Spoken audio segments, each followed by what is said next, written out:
Okay, so I'm going to jump in and look, as Sasha said at the start, at a bit more of the ancient perspective from the rifted margins. So we've already seen two, what I found really fascinating talks about what's going on along the main Ethiopian rift at the moment, and in terms of what we can learn about magmatism during actual rifting and breakup itself. And I've sort of very schematically tried to show that with these two images here, that we do have this change in magmatic style as we go from south to the north in the East African rift.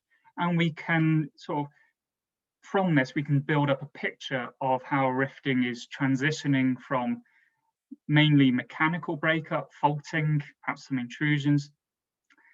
So that's perhaps more down in the main Ethiopian rift. And then as magmatism becomes more prevalent and we get more diking in somewhere like Afar, we're having this magma-assisted rifting.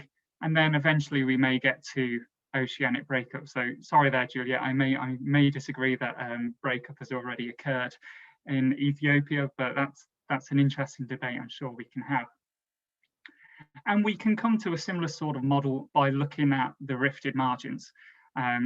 Unfortunately, seismic doesn't suit itself for being stuck in a small area. So if we just zoom in on this image a bit more, I really like this figure because what we get to see is that seismic allows us to look at continental margins from the margin scale. We can look at how we transition from mechanical breakups. We got lots of rift-related faults here. We get a dominance of magmatism as we move towards the oceanic crust, here expressed as seaward dipping reflectors, so thick packages of lavas. But we can also really nicely see from this figure that in places we can image volcanic edifices, we can image sills, there's probably some dikes in this area and here. So we can really start to put together the big picture of the role of magmatism in continental breakup.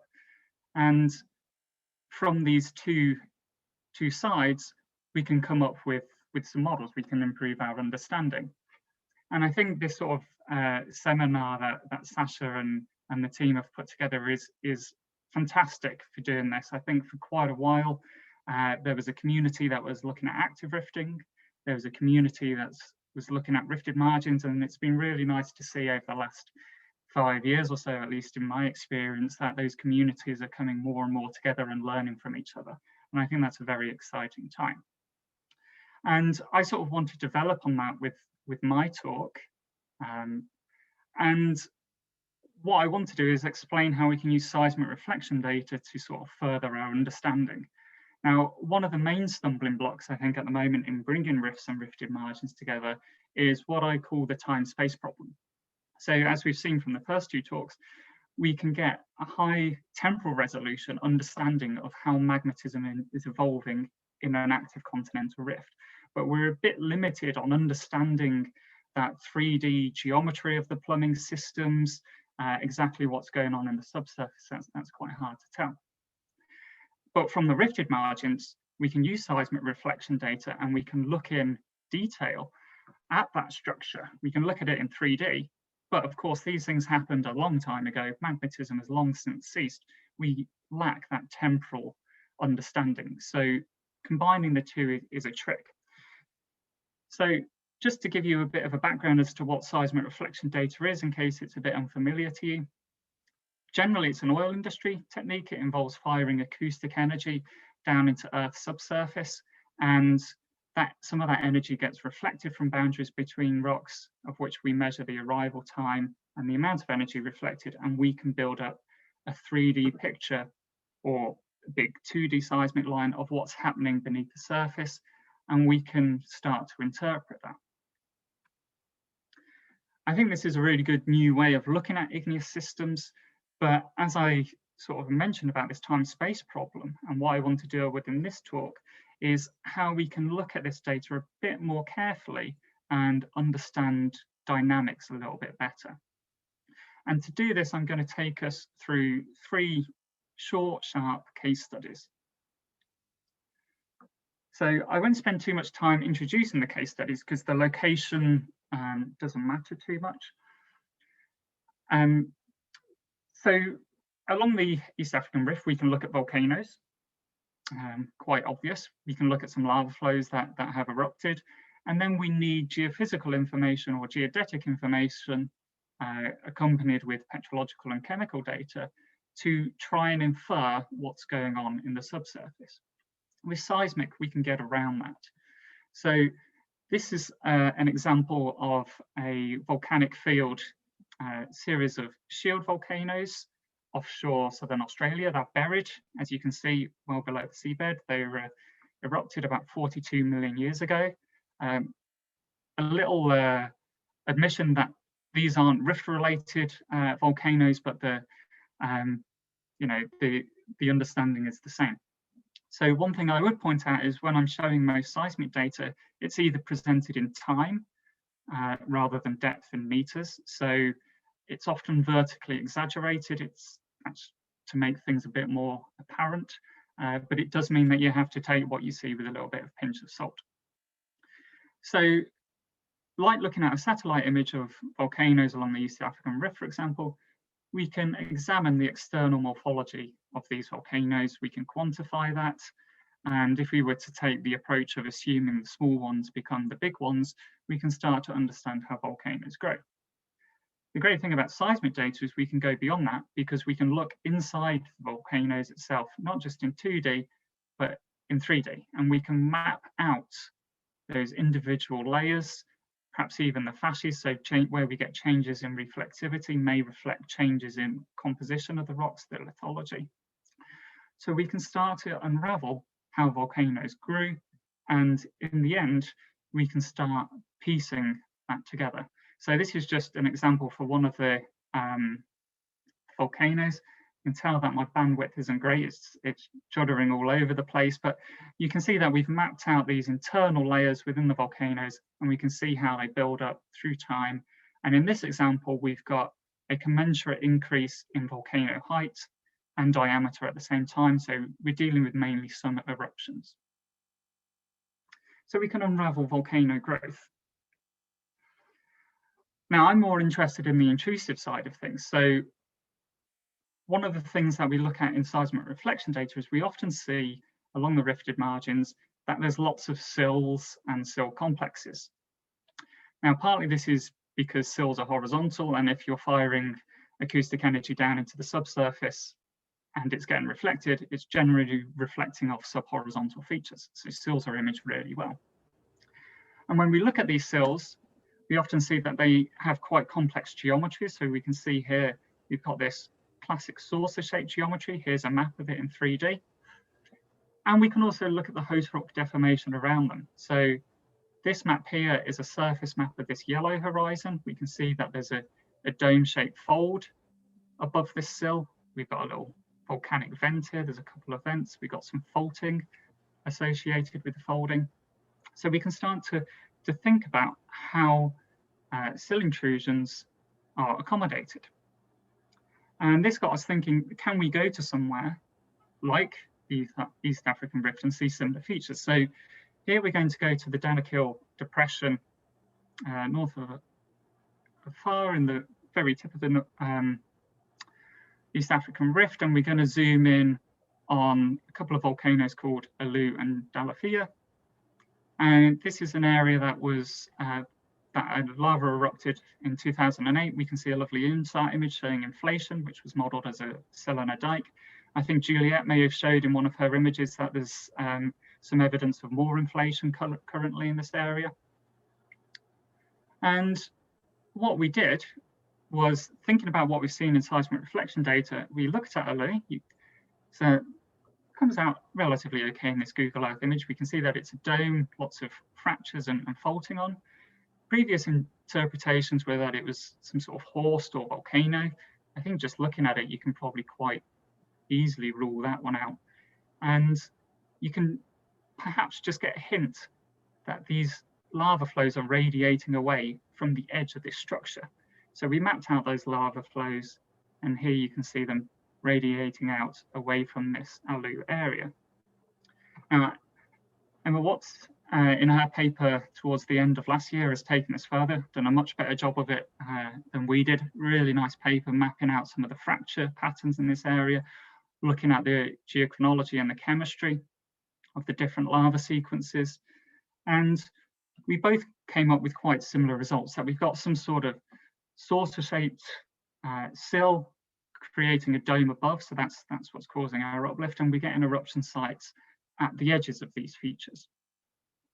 So what was quite interesting from this perspective was thinking that we can take what we look or what we see on rifted margins, and we can go to active rifting where you don't really hear much about sill intrusions, and we can see them quite nicely.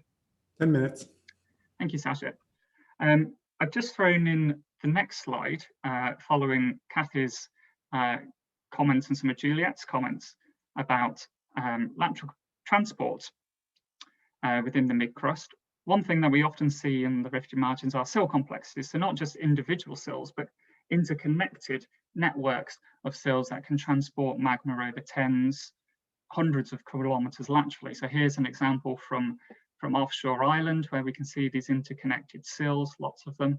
And just to show you that they occur in crystalline rock as well, here's some sills from the Yilgarn Craton, which you can see extend nearly 100 kilometers along strike. So this has made me wonder for a while of what the role of sill complexes could be in continental rifting. I don't know is the answer, but perhaps an interesting question to explore. Obviously, with rifted margins, and I sort of alluded to this when I was talking about how easy sills appear in seismic reflection data, where are the dikes? Dikes are vertical. We don't get reflections off vertical objects really. So how can we compare what we see in somewhere like Afar, where we have these beautiful dike-induced faults, lots of inferred dikes beneath? How can we compare that to seismic reflection data? Well, Chris Jackson and I quite luckily managed to find a dike swarm, vertical dike swarm imaged offshore Australia. These are really, really subtle features. You sort of have to believe me that they correspond to these areas. We do have some well data that confirms that these features are igneous. They are basaltic dikes. They're sort of just this small disruption in the background sedimentary reflections that we're picking up, but we can map them over quite an extensive area over multiple different surveys, and we can see that they're overlain by these dike-induced faults, which, like the dikes, can be tracked along for 150 odd kilometers. So by looking at these dikes, by measuring their seismic expression, by looking at the dike-induced faults above them, we can start to interpret that the dikes radiated out from a site down here. And this was sort of during the end phases of continental rifting, before we get into the continental ocean transition zone in the breakup of northwest Australia here. We can quantify those dikes, see that they're propagating from the north, look at our displacements, and to cut a long story short, we come up with a model where looks as though we've got incrementally in place pulses of dike intrusions, created quite complex dike-induced fault patterns. So, as I said at the start, that's sort of a whistle-stop tour of 3 case studies, just to show really the power of seismic reflection in terms of what we can do in getting towards the dynamics of these systems whilst looking at things in 3D. And just to leave you with some thoughts, one is that sills and sill complexes, I think, are probably more important in continental rifting than perhaps we assume. We often get fixated on dikes, as Juliet mentioned, but there are other features there. We've got a more complex plumbing system.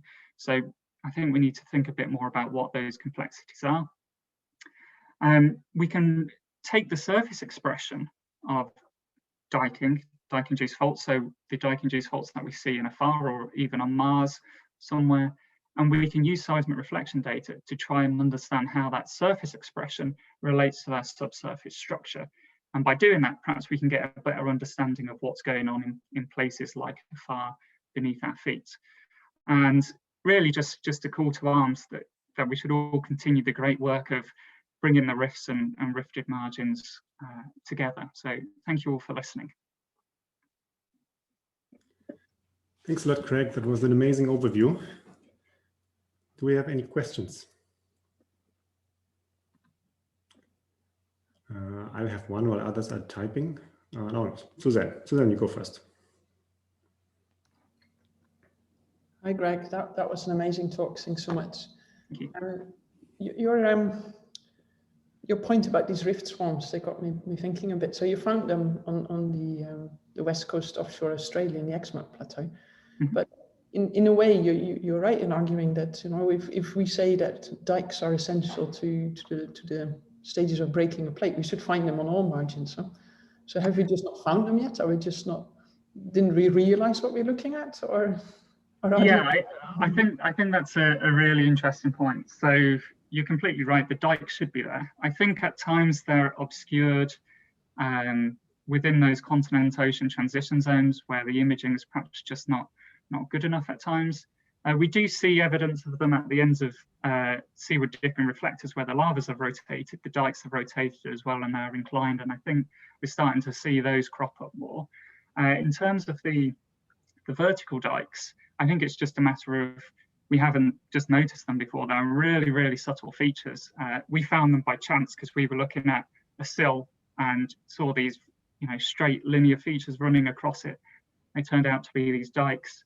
And I think now that we've identified them and we know what to look for, we can go and find them elsewhere. And when I've presented this over the last year or so, I've spoken to a few people that think they've seen similar things in the North Sea, around the Falklands. So I think they are there. It's just a matter of time. Yeah, that's exciting. Thanks a lot. You're welcome. Next questions by Bernd.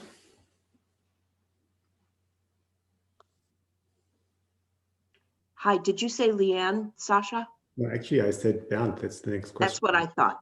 Sorry. Maybe I read it. Yeah, well, no, I saw your picture on the extent of the Gascoyne region, and there seemed to be a large fold in the picture itself, and that would alter the direction of the dikes you would expect on the other side quite a lot. So if you interpret a focal area on the other side of this big fold, it might not be there.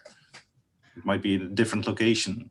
Yeah, so that big fault's the Cape Range fracture zone. It probably formed after diking during the main breakup of the margin. So during the start of seafloor spreading and, well, the continent ocean transition zone there. So it's probably actually a later feature than the dike. Okay, thanks. Yeah, clear. Now it's your turn, Leanne. Last question for today. Oh, thank you. Such interesting work, Craig. Thank you. Simple question. How do you infer the temporal relationships, especially since intrusions don't obey stratigraphy? Yeah, really good question. So on a few rare occasions, we do have well data that have intersected intrusions, and we can get some sort of radiometric constraints on. Most of the time, it's by looking for cross-cutting features, because we often have 3D seismic data that has meters or so resolution, tens of meters resolution at most. It's often relatively easy to find that cross-cutting information, and then tying that to well data nearby, where we know the age of the stratigraphy, we can get relatively decent temporal constraints, but not at the scale that magma dynamics are happening over. So, you know, an 83-day dike intrusion, all I can say is it occurred in the late Jurassic at about 148 million years or something. So there's still some work to do to get down to that dynamic evolution of these systems. And I think that's where the rift and rifted margins collaboration can really come together.